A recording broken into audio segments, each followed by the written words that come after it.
برابری کا درجہ ملا، خاص طور پر ان عورتوں کو جو ظلم ستم کے چکی میں پس رہی تھی، مصائب و آلات کے پہاڑ ان پر توڑے جا رہے تھے، اسلام نے ان کو ذلت و پستی کی غار سے نکال کر بلندی پر پہنچایا۔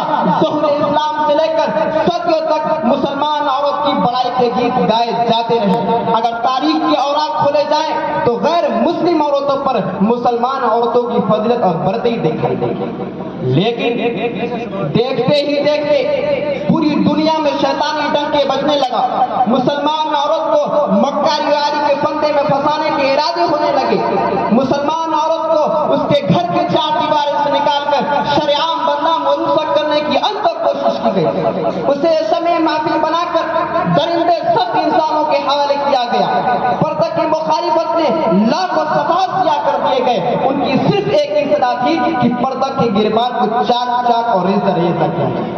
چنانچہ ان کی آرزویں پوری ہوئی اور انہوں نے آہستہ آہستہ مسلم خواتین کو بہکا لیا، اور مسلم خواتین نے بھی پردہ جیسے عظیم نعمت کو پیٹ پیچھے ڈال کر مردوں سے کاندھا سے کاندھا ملا کر چلنا شروع کر دیا۔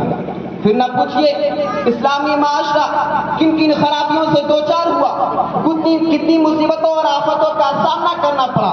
بدکاری، زناکاری عام ہوتی چلی گئی، دکانوں، مکانوں، بستیاں، بیابانوں میں برائیاں ہی برائیاں نظر آنے لگی۔ محترم دوستو، اگر اسلامی دشمن طاقت یورپ، امریکہ پردہ کے خلاف نعرہ بلند کرے تو ہمیں اس پر کوئی تعجب حائل نہیں ہے، کیونکہ اسلامی تعلیمات کو بدنام کرنا ان کا شیوا بن گیا ہے۔ مگر افسوس افسوس افسوس افسوس کہ آج ہمارے قوم کے اکثر لوگ جو مسلمان ہونے کا دعویٰ کرتے ہیں اور جناب محمد رسول اللہ صلی اللہ علیہ وسلم کے امتی کہلاتے ہیں، وہ بھی اسی ذہنی غلام کے شکار بنتے ہیں۔ خاص طور پر انگریزی تعلیم یافتہ زیادہ مبتلا ہے اور انہی کی دور شغل چل رہا ہے۔ کسی شاعر نے ایسے ہی لوگوں کے بارے میں کہا تھا کہ انہی کی محفل سوارتا ہوں، انہی کی محفل سوارتا ہوں، چراغ میری ہے رات ان کی، انہی کی محفل سوارتا ہوں، چراغ میری ہے رات ان کی، انہی کی مطلب کی کہہ رہا ہوں، زباں میری بات ان کی۔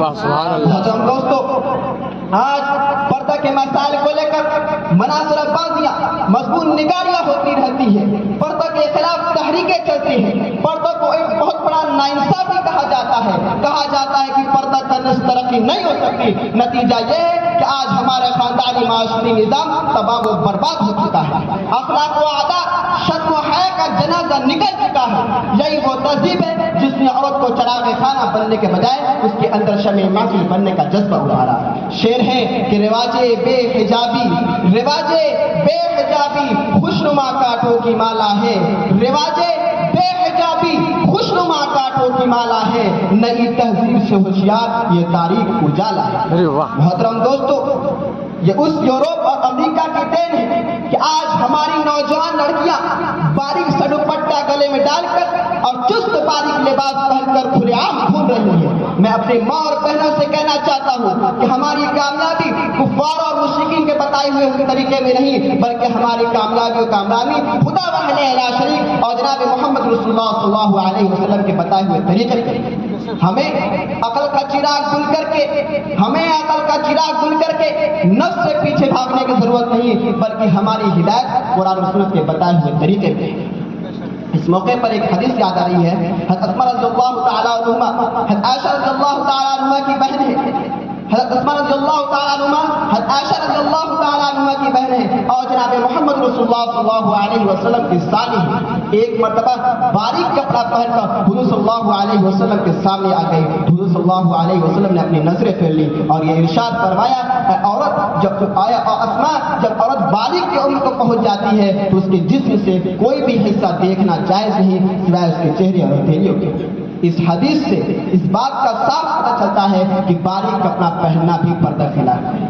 فخر موجودات جناب محمد رسول اللہ صلی اللہ علیہ وسلم کے ازواج مطہرات قیامت تک آنے والے مسلمانوں کی ماں ہیں، ان کو بھی پردہ کا حکم تھا، ان سے پردہ ختم نہیں کیا گیا، تو آج ہمارے لیے اس بات کی کیسے گنجائش ہو سکتی ہے کہ بے پردہ گلی کوچوں میں گھومتے پھرے بیلگام گھوڑوں کی طرح جہاں جائے۔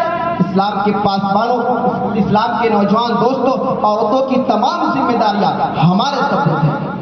عورتوں کی تمام ذمہ داریاں ہمارے سپرد ہے، ان کو بے حیائی اور بے غیرتی کے فندے میں پھنسنے نہ